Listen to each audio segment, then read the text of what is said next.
இன்று போகித் திருநாள். காலை 4:30 மணி. மக்களை அனைவருக்கும் இனிய போகித் திருநாள் வாழ்த்துக்கள்.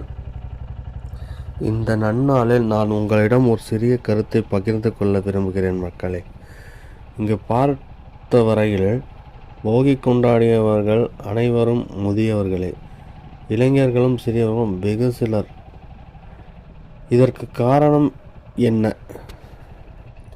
முதியவர்களாகிய நாமே இதற்கு காரணம் என்று நான் நினைக்கின்றேன். ஏனென்றால் நம் பண்டிகைகளின் சிறப்புகளை நம் குழந்தைகளுக்கு எடுத்துரைக்க தவறிவிட்டோம் என்றே நான் நினைக்கின்றேன். போகி பண்டிகையின் சிறப்பு என்னவென்றால், பழையன கழிதலும் புதியன புகுத்தலும் என்றே முன்னோர்கள் சொல்லி வைத்துள்ளனர். அதாவது பழைய பொருட்களை எரித்துவிட்டு புதிய பொருட்களை சேர்ப்பது மட்டுமல்ல, நம் எண்ணங்களில் உள்ள பழைய, அதாவது தீய எண்ணங்களை எரித்துவிட்டு நல்ல எண்ணங்களை புகுத்துவது என்பதும் இதற்கு பொருள்.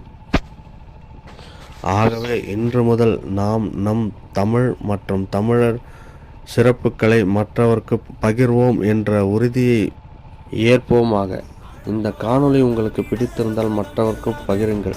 இல்லையெனில் பக்கவாட்டில் தெரியும் கட்ட விரலை அழுத்திவிட்டு செல்லுங்கள். நன்றி.